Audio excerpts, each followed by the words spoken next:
This is Fat to Fierce. Welcome to the Confidence Chronicles. I'm your host, Amy English.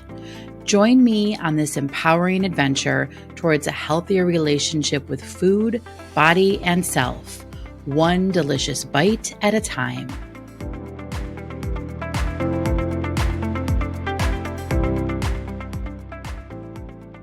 Welcome to the Confidence Chronicles. I hope you're having a great week so far, and I'm really glad you're here.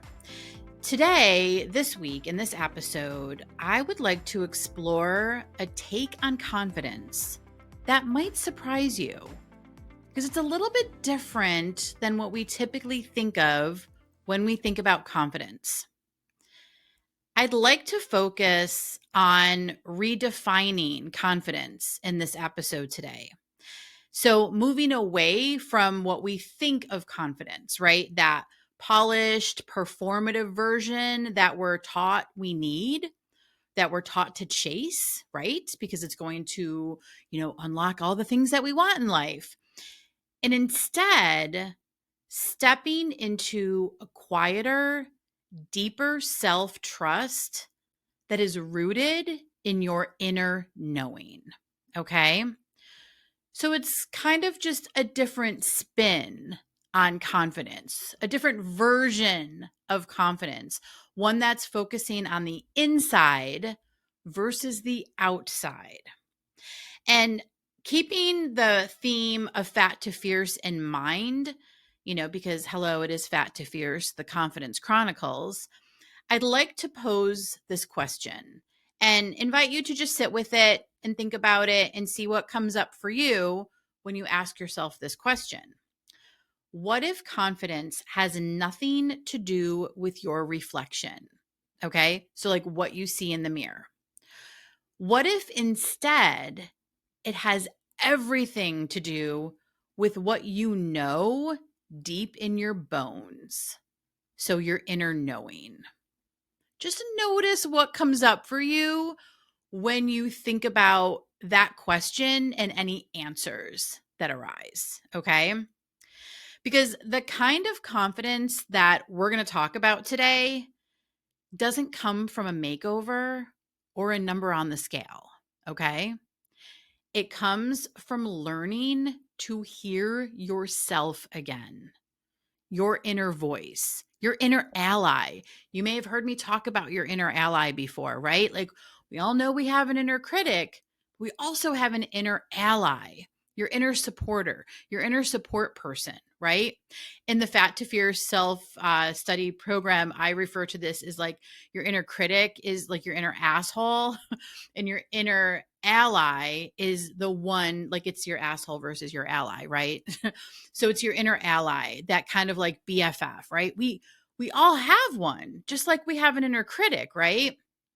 The problem for a lot of people, myself included, is that inner critic has kind of been running the show for a really long time, kind of unattended, just left to, his, her, their own devices.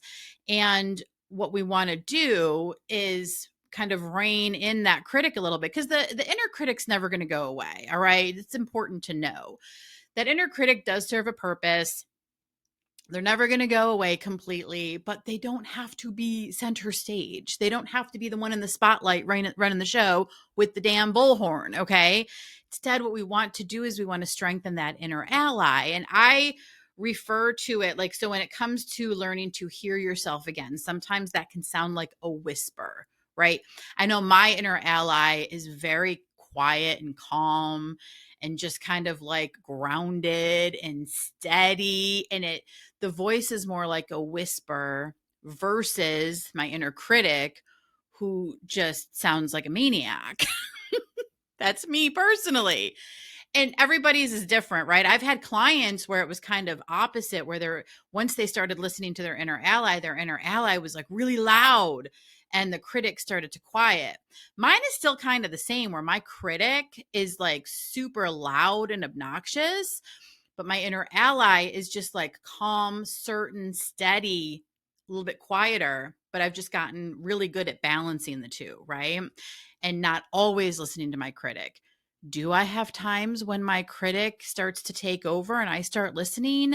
Absolutely. I would be lying to you if I said that that didn't happen anymore. Okay. I'm human. We're all human. Still happens from time to time, just not as often as it used to. Okay. So, anyway, that I'm going to call it a whisper. Okay. But that calm, grounded, steady voice, that's your inner strength. That's your inner knowing. Okay. That's your inner support. Perhaps even that's the real you calling. Okay. The version of you without all the bullshit and all the rules that you have taken in throughout this lifetime. Okay. So, yeah, let's just think about that. Who are you without all of that nonsense? Without all the what you should be doing and where you should be going and what you should be wearing. Nothing drives me like nuttier than I couldn't think of the word there. Than those like, oh, what you should wear when you're 50 or in your 50s or what. I'm like, I'm going to wear what I want to wear. You know what? Wear what makes you feel good, what makes you feel comfortable. It's funny. Just a little side rant here. I took both of my kids shopping recently. Just yesterday, as a matter of fact, I took my son Ryan shopping. He needed some new jeans and got some shorts and shirts and everything like that. And he was really struggling in the fitting room with a pair of shorts. And he's like, I don't know which ones look best. And I'm like, buddy, which ones do you feel best in? Like, which ones do you feel most comfortable in? Because those are the pair that you're going to wear and you're going to feel good wearing. Okay. I'll tell you my opinion. Absolutely. I'll share it with you, but I want to know what you feel most comfortable in first. And he told me, and I was like, yeah, absolutely. Like, honestly, they both looked great, but one was a little bit bigger than the other pair. And he ended up choosing the smaller pair, the more fitted pair. And I was like, yeah, like they look fantastic. Like, the key is that you've got to feel good. Okay. And I think when it comes to this inner knowing, this confidence, like, so many of us have gotten sidetracked thinking that somebody else has the answer or somebody else knows better or somebody else knows more. And I think that that screws us up in life. I think that that keeps us kind of like, I know at least it has for me, right? It's kept me hidden. It's kept me like not quite sure, not stepping into my full potential, because I almost like didn't trust that inner knowing or that inner voice, right? Whether I was believing my own inner critic or what other people have said. And sometimes those two can get tangled up, right? Because a lot of what the inner critic has to say is based on past experience and what other people have said and so on and so forth. Okay, let me not go off on too many tangents today, all right? Let's stick with the topic. All right, so why is confidence so important? Why is this version of confidence so important? What we're talking about today, this inner knowing, okay? Well, because confidence, this inner knowing, this inner ally, so to speak, is what keeps you from abandoning yourself. Without it, this is kind of what I'm talking about, all right? Without it, you hand over your power to diets, to opinions, to expectations. This real confidence, this inner knowing that we're talking about today, helps you stop waiting to be fixed or to be ready. Stop asking for permission, okay? And start making choices that align with who you really are at your core. Now, this doesn't mean you won't still falter on occasion, okay? So even as we're strengthening this inner knowing, this new version of confidence, this redefined confidence, so to speak, it doesn't mean that you're not going to like trip up or have moments and kind of, go to the other side. It just like you're human, right? It's going to happen. But this confidence is going to help with all of this that we've just discussed, that I've just discussed, right? And I picture it like this, okay? It's like standing barefoot on solid ground, like outside in the grass, right? On the dirt.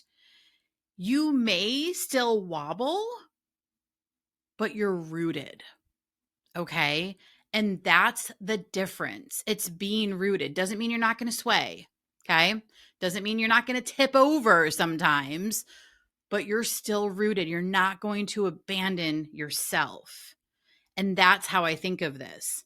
So another way to put this is, confidence isn't just about feeling good in your skin.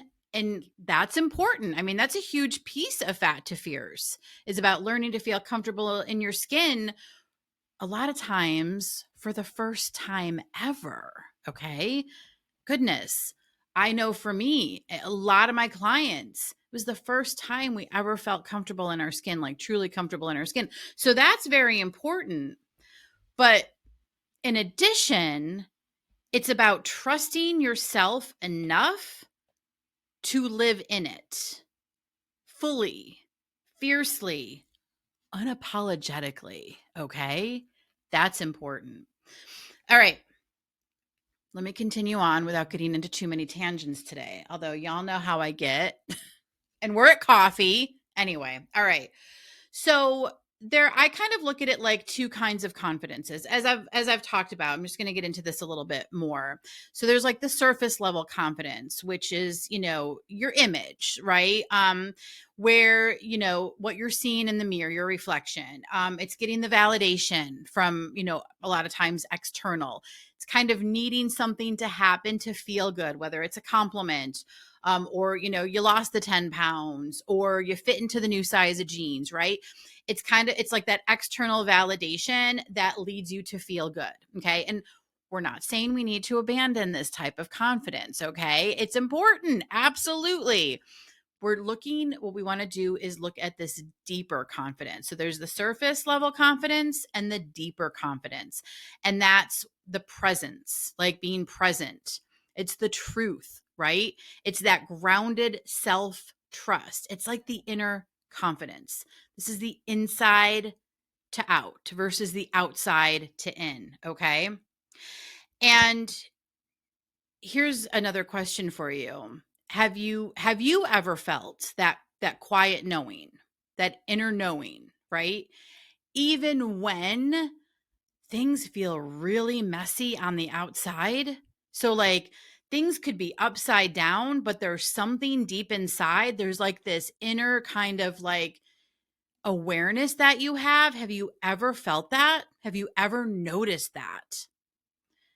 Because confidence isn't always loud or polished. Okay. I mean, it can be, but what we're talking about today is the steady, honest, grounded. Again, inner voice, inner knowing, inner wisdom, whatever you want to call it. Okay.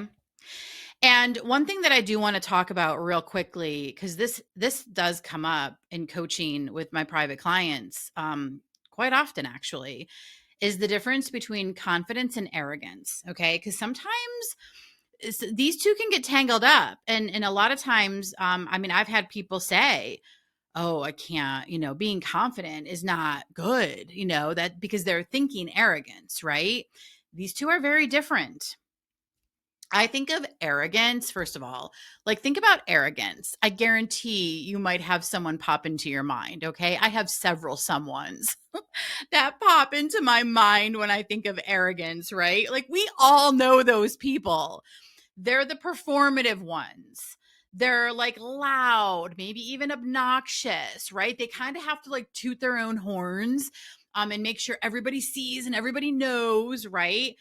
A lot of times, I think arrogance is often insecurity in disguise, right? Because you feel like you can just kind of tell. I mean, it's easy for me to spot these types of people now, and maybe it's the years of coaching, I don't know, but now I knew them even before then, right? They're the ones that have to kind of just like be, go on and on about things and try to like a lot of the like, keeping up with the Joneses, right? Like that's what I think of. It's very performative, got to show. That doesn't feel good for me. That's not in alignment with who I am or who I want to be, right? Confidence, on the other hand, Confidence doesn't need applause or approval when you think about it. All right. It doesn't. It really doesn't even need the type of confidence we're talking about today. It doesn't even need the external validation. And let me share this from somebody who relied on external validation for a number of years in my life. I can tell you, it that is not the key to true confidence. I don't know if I ever shared the story when I had my first corporate job. Well, I'm going to share it now. So, my very first corporate job out of college.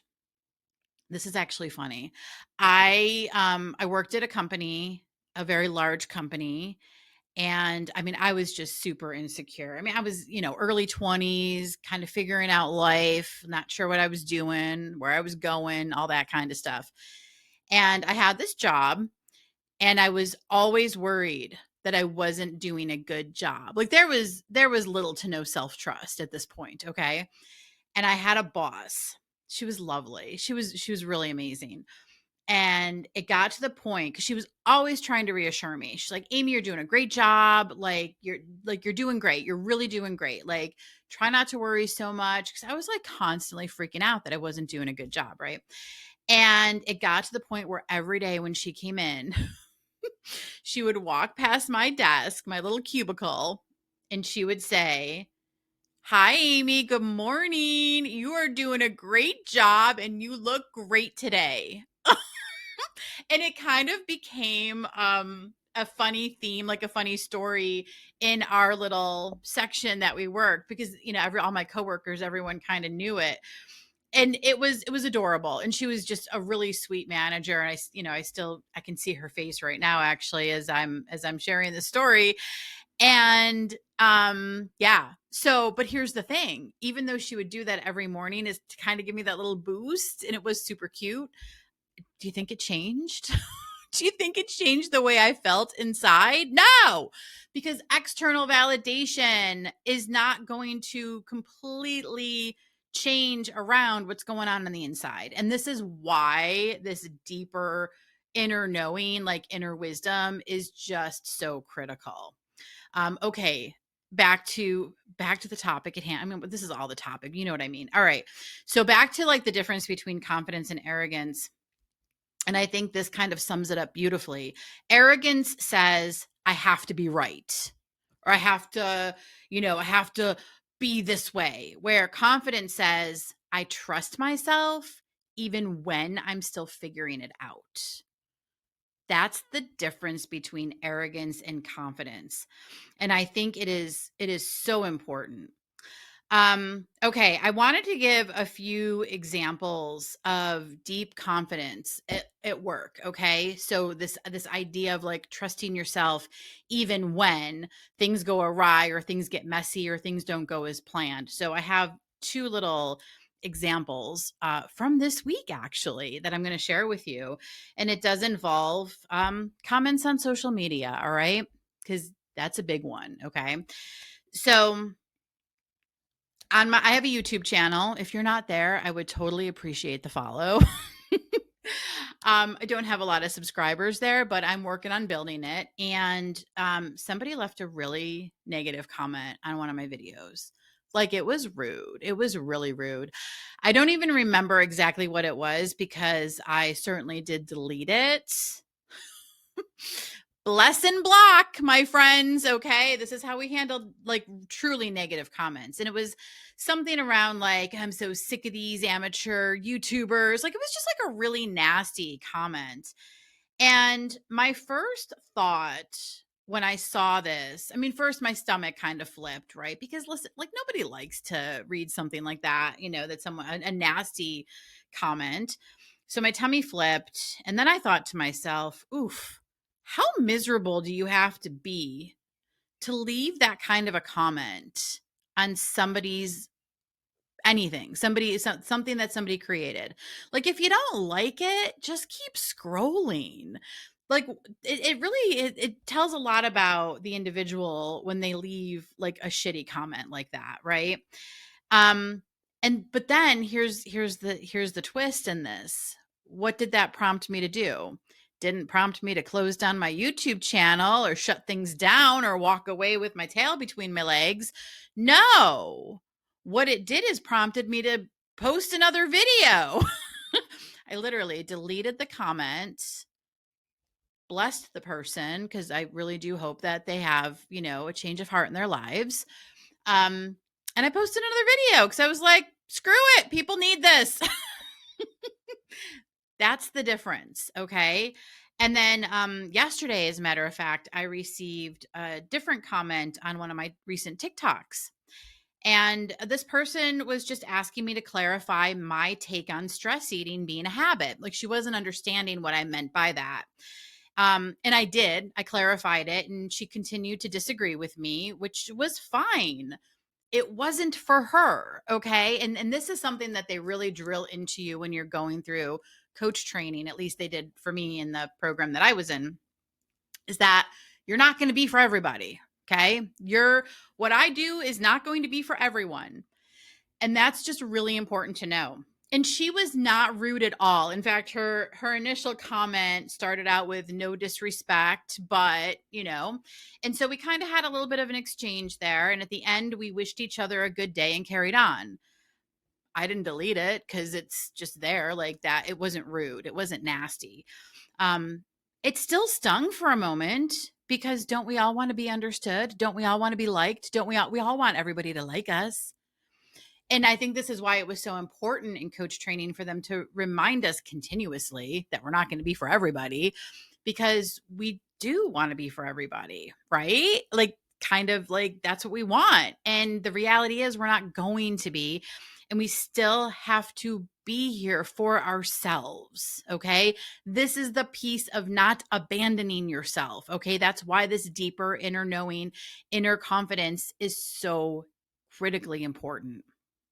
And at the end of the day, like, even with this other TikTok comment, even though it stung a little bit, right? Because like, oh, she was super polite about it, but I had to remember, I'm not here to convince. I'm not here to be right. I'm here to be real. I'm here to share what I know. I'm here to trust in myself and what I know has worked for me, what I know has worked for dozens and dozens of women over the last 8 years, right? That's what I'm here to share. That's what I'm here to talk about for the people who want this version of it, right? Again, and so what did I do? Did I shut down TikTok for the day? No, I think I posted 2 or 3 more times. I've already posted 2 today, right? Like, this is what I'm talking about. Okay. We don't just kind of walk away at someone disagreeing with us or not liking or whatever. No, I'm continuing. And I do want to be clear that this is a muscle that I'm continuously building for myself. Okay. That I don't just head down, walk away. No, I keep showing up for myself. I am not willing to abandon myself or abandon this mission. Okay. Because this mission, I believe in it. I believe in myself, and I believe in what I teach. Okay. I have enough results to show that it works, not just for myself, but for the other women that I've worked with over the last years. Right. So I'm rooted in that. And even if we go back to the very beginning of the coaching, right? I mean, you figure 8 years ago, I stepped out of that, having changed my relationship with food and started this work. I didn't have a ton of, referrals or testimonials to work with, right? It was the very beginning, but there was still this inner knowing that this is what I wanted to do. This is what I want to teach. This is what's going to help people, because I believe so strongly in it. That's what I'm talking about here today. Okay. That inner knowing. I have some more stories. I'm going to share them just to kind of illustrate what the inner knowing kind of sounds like and feels like. And one of them I've talked about before, but I want to share it in this context. And that is when I was diagnosed with breast cancer. Man, I cannot, it was so powerful, because when I was first diagnosed, I did have an absolute temper tantrum right after I found out I was diagnosed, that the test was positive. But even after that temper tantrum, there was this weird, I kind of call it a light switch. Something happened, something clicked inside of me. That's the only way I know how to really describe it. It was just this inner knowing that this was going to change our lives and it was going to be okay. I I remember telling friends and telling people that I had been diagnosed, because there were a lot of people you have to tell. We had to tell the schools where my kids were enrolled. We had to tell family and friends. I remember, I remember us telling the woman who used to come and clean our house, our cleaning lady at the time, who was incredibly sweet and just cried so hard when I told her that I'd been diagnosed. And I just remember standing in the kitchen, talking with her and telling her it's going to be okay. And I believed it with every fiber in my being that it was going to be okay. I didn't know how it was going to be okay. I didn't know what was going to happen or where things were going to end up. I had no idea. It was just this super strong, silent clarity that it was going to be okay. And that particular feeling wasn't fear. It was clarity and surrender. I trusted myself. I trusted what was happening, even when the outcome wasn't clear. Now, that does not mean I didn't still freak out and have absolute panic moments, because I did. I mean, I even broke out into hives at one point. But that inner knowing, that clarity, that strong knowing, for lack of another word, was always there for me to grab onto when I needed it. And I needed it a lot. And that was actually really helpful.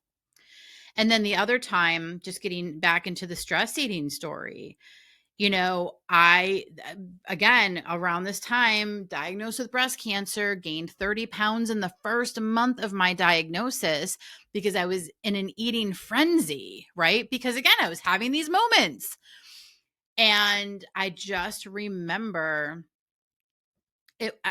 what's funny is I can remember exactly where I was standing when this inner knowing hit in both of these stories that I'm telling you, right? We don't even live in that same house, but I can remember exactly where I was standing the moment this like a light bulb went off. And, for me with stress eating, I had gained 30 pounds. I was eating the stress, and I just had this moment, this realization of like, I don't need another damn diet. I need to figure out my relationship with food. I realized that it wasn't about fixing my body. It was about facing my truth, what I needed to work on, even if nobody understood me. And there were a lot of people who didn't understand me, including my doctor at the time, who kept pushing weight loss surgery. And I would say, no, I'm figuring out my relationship with food. Goodness, I just got finished with breast cancer treatment. Leave me alone. Let me figure this out. That was my deep confidence, my inner knowing. Okay. That's the difference. All right. Confidence is belief in yourself. It's trust in yourself. And empowerment is action taken from that belief. So it's kind of like confidence is the fuel and empowerment is how you use it. Sometimes empowerment comes first and helps build confidence after. What that means is we don't always have to wait. We don't always have to wait. And this is good when it comes to like my coaching business, right? The example I was talking about earlier, where I didn't need to like fully have that 100%, belief. Things were still really, really wobbly, right? But I was able to use empowerment to kind of help build on the confidence even more and like build that self-trust. So I think that's just an important distinction between confidence and empowerment, and kind of how they work together and also how they work separately. Think of like confidence is the gas and empowerment is the vehicle, right? I think that's helpful. All right. So again, when we're talking about redefining confidence, confidence isn't reaching your goal weight. Okay. That reaching your goal weight is not going to automatically mean you're confident. Okay. You're going to feel good. Absolutely. It's going to feel amazing. But the confidence we're talking about is choosing not to abandon yourself along the way to get to wherever it is you want to go. All right. It's not giving up. And it's telling the truth to yourself, even when it's messy or even when you're uncertain. Okay. Even when it's brand new. And it's also trusting your own timing. Okay. This goes into the episode where we talked about compare and despair, right? Where we compare our journey to somebody else's. Oh, they did it so much quicker. Oh, they lost 50 pounds in 6 months. Oh, it's taking me 2 years. Okay. Trust your own timing. What if you're always exactly where you need to be? Like, how does that feel? And when you're trusting your own timing, you're also not waiting to get to that number. You're not waiting for that permission slip, right? You don't need it. Just trust yourself. What does that feel like? What does that sound like? And what does that look like? I've talked about like, standing on the ground, feeling grounded. Confidence to me is kind of like, I think of like a really old tree, like a really solid old tree with like deep roots. Okay. Again, this idea that you might sway, but you're not going to break. You're deeply rooted in yourself. Okay. All right. So listen, I'd like to invite you to reflect on some questions. So this would be a good time to pause and grab something to take some notes with if you need to. All right. But here they are. Number 1, what do you already know deep down that you've been hesitating to trust about yourself? So this would kind of be like my realization that I didn't need another diet. I needed to figure out my relationship with food. Hell, I was an expert at dieting. I was an expert at losing weight. But it was the kind of the truth I needed to realize was that I need to face why I keep stress eating and why I keep turning to food when shit goes sideways. Okay. So what do you already know deep down that you've been hesitating to trust? Okay. And the second question, what if confidence starts with honoring that quiet whisper inside of you? What is that whisper? What is it saying? Okay. All things for your highest and best good, of course. Okay. And here's a little mantra that I would love to share with you, and just try it out. See if this is helpful. This might be something you can meditate on or something you can just kind of repeat to yourself, especially when things are feeling a little bit more shaky. I trust myself, even when the path is still unfolding. And here's what I would love to invite you to do. Send me a message. Like, what's something you know deep down but haven't said out loud yet? If you would like to share it with somebody, kind of have a witness, I would be honored to be that person. So you can always send me an email, amy@amyenglishcc.com, or you can send me a DM on Facebook or any of the other social media channels. Like, what is something that you know deep down but just haven't said yet? All right. Again, confidence isn't about the mirror. It's about the moment you choose to trust yourself again and again and again. I hope that you have a great week. As always, I hope that this has been helpful. And if you ever need anything, I am here. cheering you on as you walk this path. Have a great one. Bye.